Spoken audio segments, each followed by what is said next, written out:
الشیطان الرجیم بسم اللہ الرحمن الرحیم نحمده ونصلی ونسلم علی رسوله الکریم اما بعد فاعوذ باللہ من الشیطان الرجیم بسم اللہ الرحمن الرحیم۔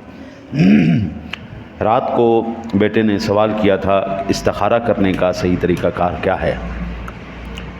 میں نے یہ مناسب سمجھا کہ صرف یہ سوال اس بچے کا نہیں ہے، بہت سے ساتھیوں کا یہ سوال ہے کہ ہم استخارہ کیسے کریں، صحیح اس کا طریقہ کار کیا ہے۔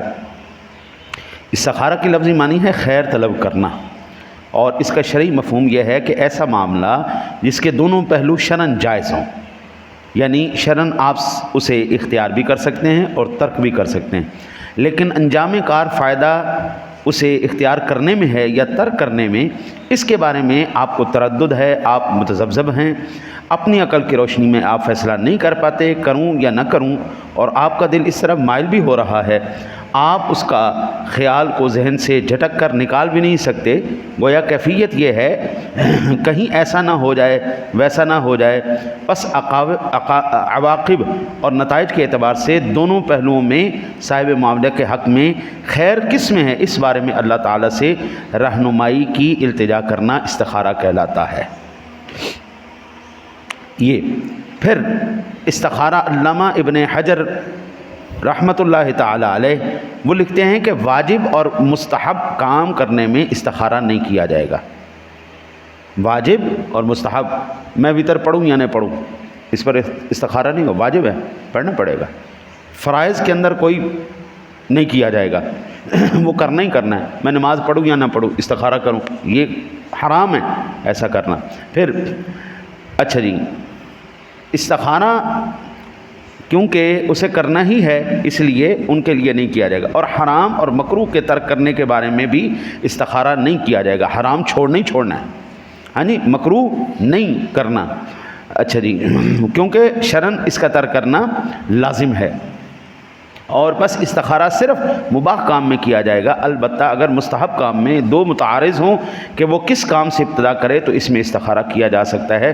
صاحب فتح الباری نے 7ویں جلد میں صفحہ نمبر 333-34 میں لکھا، اور حدیث پاک میں ہے، حضرت انس بن مالک بیان کرتے ہیں کہ رسول اللہ صلی اللہ علیہ وسلم نے فرمایا، جس نے کسی درپیش معاملے میں اللہ تعالیٰ سے رہنمائی طلب کی وہ کبھی ناکام نہیں ہوگا، اور جس نے درپیش مسئلے میں کسی صاحب رائے اور صاحب الرائے سے مشورہ طلب کیا وہ کبھی شرمسار نہیں ہوگا، اور جس نے اپنی طرز زندگی میں میانہ روی اختیار کی وہ کبھی محتاج نہیں ہوگا۔ المعجم الاوسط کے اندر 6627 نمبر پر یہ روایت موجود ہے۔ حضرت ابو بکر صدیق رضی اللہ تعالیٰ عنہ بیان کرتے ہیں کہ نبی اکرم صلی اللہ علیہ وسلم جب کسی کام کا ارادہ فرماتے تو ان کلمات سے دعا کرتے، اے اللہ میں تیرے لیے، اے اللہ اس میں میرے لیے خیر مقدر فرما اور اسے میرے دل میں پسندیدہ بنا۔ یہ ترمذی شریف کی 3516 نمبر پر روایت موجود ہے۔ امام غزالی لکھتے ہیں کہ بعض اصحاب بصیرت نے کہا کہ جس کو 4 چیزیں عطا ہوں گی تو وہ 4 چیزوں سے محروم نہیں ہوگا۔ نمبر 1، جسے شکر کی توفیق نصیب ہوئی وہ اس میں مزید برکت سے محروم نہیں ہوگا۔ نمبر 2، جسے توبہ کی توفیق نصیب ہوئی وہ قبولیت سے محروم نہیں ہوگا۔ نمبر 3، جسے استخارے کی توفیق نصیب ہوئی وہ خیر پانے سے محروم نہیں ہوگا۔ نمبر 4، جسے صاحب الرائے شخص سے مشورہ کرنا نصیب ہوگا وہ صحیح بات کو پانے سے محروم نہیں ہوگا۔ احیاء العلوم الدین جلد نمبر 1 صفحہ نمبر 206 نمبر۔ اب یہ صحیح بخاری شریف کے اندر میں حدیث پاک عرض کرنے لگا ہوں 6382 نمبر پر۔ حضرت جابر رضی اللہ تعالیٰ عنہ بیان کرتے ہیں کہ میں نبی رحمت نور مجسم صلی اللہ علیہ وسلم ہمیں تمام جائز اور مباح امور میں استخارہ کی تعلیم اس اہتمام کے ساتھ فرماتے جس طرح قرآن کی کسی صورت کو تعلیم فرماتے۔ حضور سرور دو عالم صلی اللہ علیہ وسلم استخارے کی تعلیم اس طرح کرتے جس طرح قرآن کی آیت سکھائی جاتی تھی۔ اچھا جی، تو استخارہ یہ ہے کہ جب کوئی اہم کام درپیش ہو 2 رکعت نماز نفل پڑھو، 2 رکعت نماز نفل پڑھو حاجت کے، اور پھر اللہ تعالیٰ کی بارگاہ میں یہ دعا کرو، اے اللہ میں خیر کو جاننے کے لیے تیرے علم سے رہنمائی چاہتا ہوں، اور خیر کو حاصل کرنے کے لیے تیری ذات سے توفیق کا طلبگار ہوں۔ میں تیرے فضل عظیم سے سوال کرتا ہوں کیونکہ تو قدرت والا ہے، میں عاجز اور بے بس ہوں۔ تو معاملات کے اچھے یا برے انجام کو جانتا ہے، میں نہیں جانتا، کیونکہ تو غیبی امور کو بہت جاننے والا ہے۔ اے اللہ، اگر تیرے علم میں یہ کام میرے لیے میرے دین کے اعتبار سے، میرے معاش کے اعتبار سے، میرے انجام کے اعتبار سے بہتر ہو، یا فوری اور دیر پا فائدے کے اعتبار سے میرے لیے بہتر ہو، تو اسے اپنے فضل و کرم سے میرے لیے مقدر فرما۔ اے اللہ، اگر تیرے علم میں یہ معاملہ مجھے درپیش ہے جو میرے دین، میرے معاش، میرے انجام کے اعتبار سے یا میرے فوری دیر پا فائدے کے اعتبار سے میرے لیے برا ہے، تو اس کو مجھ سے دور کر دے اور مجھے اس سے دور کر دے۔ اس کے بدلے میں جہاں بھی خیر ہے وہ میرے لیے مقدر فرما، پھر میرے دل میں اس کے لیے پسندیدگی پیدا فرما، یعنی مجھے قلبی اطمینان اور سکون نصیب فرما۔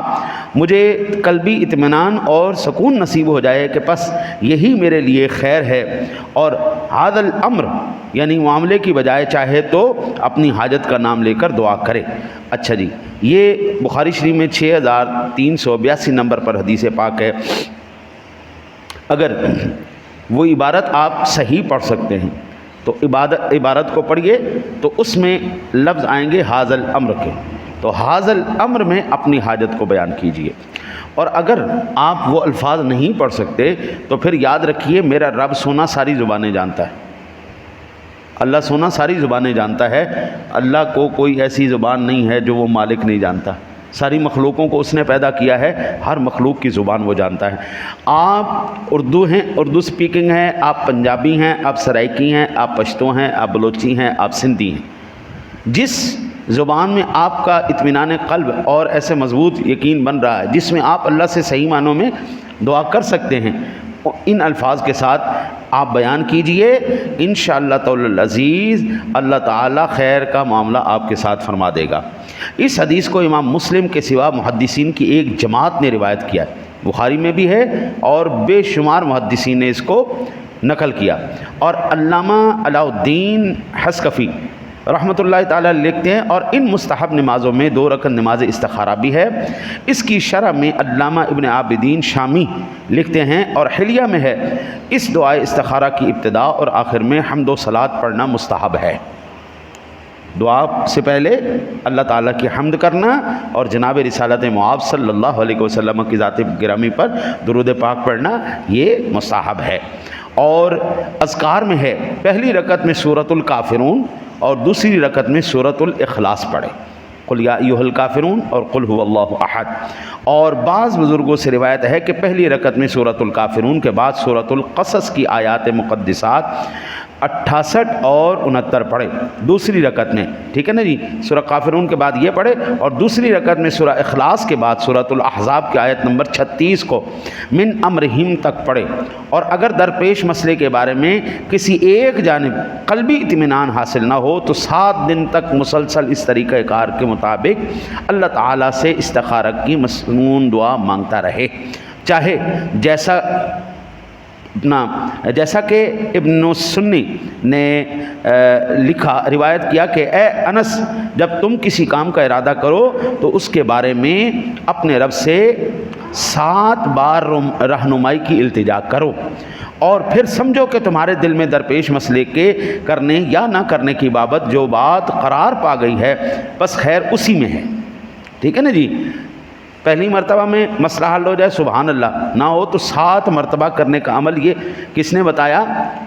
اچھا جی، یہ لوگ جو ہے نا جی ہر کام حنفیوں کے کھاتے میں ڈال دیتے ہیں۔ حنفیوں کو اپنا دین ہے، انہیں تو پیودہ دین ہے، ہم بات کرتے ہیں قرآن و حدیث سے۔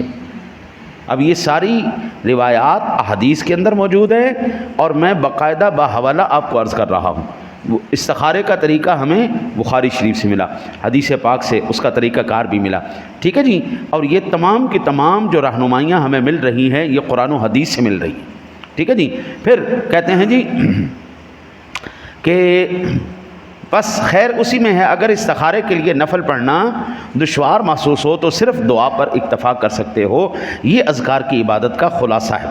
اور شرع کے اندر میں ہے کہ ہم نے اپنے مشائخ سے سنا کہ مذکورہ دعا پڑھنے کے بعد باوضو ہو کر قبلہ رو سو جائے. پھر اگر وہ خواب میں سفید یا ہرا رنگ دیکھے تو سمجھ لے کہ اس میں خیر ہے، اور اگر کالا یا سرخ رنگ دیکھے تو سمجھ لے کہ اس میں شر ہے. پھر اگر اس کام سے اجتناب کرے تو یہ سب سے بہتر ہے. رد المختار علی الدر المختار، جلد نمبر 2 صفحہ نمبر 409 سے 410 تک. اب یہاں سے ان احادیث سے ان باتوں سے کیا پتہ چلا؟ 2 رکعت نماز نفل حاجت کی پڑھی جائیں گی، پھر دعا کی جائے گی. دعا کرنے سے پہلے اللہ تعالیٰ کی حمد اور جناب رسالت مآب صلی اللہ علیہ وسلم کی ذات گرامی پر درود پاک پڑھا جائے گا. پھر دعا کرنے کے بعد پھر پڑھا جائے گا. اول آخر درود اور حمد کی جائے گی. جس طرح ہم دعا مانگتے ہیں نا، اللہم صلی علی سیدنا و مولانا محمد، یعنی ہم اللہ کی حمد بھی کرتے ہیں، حضور جناب رسالت مآب صلی اللہ علیہ وسلم پر درود پاک بھی پڑھتے ہیں، پھر دعا کرتے ہیں، اور پھر آخر میں کہتے ہیں وصلی اللہ تعالی علی حبیبہ محمد وعلی آلہ و اصحابہ اجمعین. اچھا جی، یہ دعا کرنے کے بعد پھر وہ کیا کرے؟ قبلہ رو ہو کر سو جائے. یہاں پر اس طرح پھونک مار لے اور اس طرح کر کے سیدھی کروٹ پہ سو جائے، اور وہ ذہن کے اندر اپنی نیت کو حاضر رکھے کہ یہ میرا مسئلہ ہے اور یا اللہ یہ معاملات کر. اچھا جی، انشاءاللہ پہلے دن معاملات حل ہو جائیں گے. نہ ہو پھر دوسرے دن کرو، تیسرے دن کرو، چوتھے دن کرو، 5ویں دن کرو، 6ٹھے دن کرو، 7ویں دن کرو. کہ آقا جی علیہ الصلوۃ والسلام کی ذات گرامی نے 7 مرتبہ تک کرنے کا حکم دیا، اور پھر اس کے بعد جو دل کے اندر اطمینان بیٹھ جائے پھر اسی کے اوپر عمل کرو کہ خیر اسی کے اندر ہے. دیکھیں نا جی، بعض چیزیں ایسی ہوتی ہیں کہ جو ابتداءً تو ہمیں اپنے فائدے کے اندر لگتی ہیں کہ یہ میرے لیے بہت فائدہ مند چیز ہے، میں نے یہ لینی، لیکن حقیقت تو اللہ جانتا ہے نا. حقیقت تو اللہ جانتا ہے کہ یہ تجھے چیز مل گئی تو تیرے لیے تو نقصان دہ چیز ہے. ہاں جی. اور بعض مرتبہ ایسا ہوتا ہے کہ ہمیں اس بات کا علم نہیں ہوتا کہ کتنی قیمتی چیزیں ہمارے پاس موجود ہیں، لیکن جب ضائع کر بیٹھتے ہیں پھر ہمیں احساس ہوتا ہے. وہ ایک بندہ نا جی بیٹھا جنگل کے اندر، اب یہاں پر بات ختم ہوگی انشاءاللہ زندگی رہی تو پھر میں کسی اور وقت اس کو عرض کروں. ایک بندہ بیٹھا ہوا جنگل کے اندر، اس کو چمکدار پتھر ملے، اس نے اکٹھے کیے، جھولی بھر لی، اور تو اس کو کوئی چیز نظر نہیں آ رہی تھی، ویلا بیٹھا ہوا تھا، کوئی بات کرنے والا کوئی نہیں تھا. تو ایک کوا کے شاخ پہ بیٹھا، اس نے نا جی وہ چمکدار پتھر اٹھائے، اس کو مارنا شروع کر دی. نیچے تھی پہاڑی، وہ سارے پتھر اس کو کوے کو تو نہیں لگتے تھے، وہ پہاڑی سے نیچے گرتے رہے نیچے.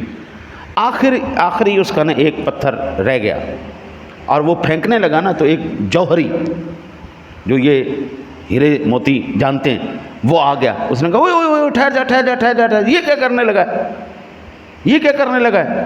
اس نے کہا میں اللہ کے بندے، اس کو مارنے لگا. اس نے کہا تجھے پتہ ہے تیرے ہاتھ میں کیا چیز ہے، کتنی قیمتی چیز ہے، اور تیری 7 نسلیں سنور جائیں گی اگر یہ ہم مارکیٹ میں بیچیں گے. تو رونے لگ گیا. اس نے کہا رونے کیوں لگ گیا، میں نے تجھے نقصان پہنچا دیا ہے. اس نے کہا رو اس لیے نہیں رہا کہ یہ بچ گیا، رو اس لیے رہا ہوں جھولی بھری ہوئی تھی، ساری ضائع کر بیٹھا ہوں. تو وقتی فائدے سے بہتر یہ ہے اللہ اور اس کے رسول کی طرف سے جو آپ کو اشارہ ہے اس کے اوپر عمل کرو، انشاءاللہ خیر ہو جائے گا. اللہ سے دعا اللہ آپ کو مجھے عمل کی توفیق عطا.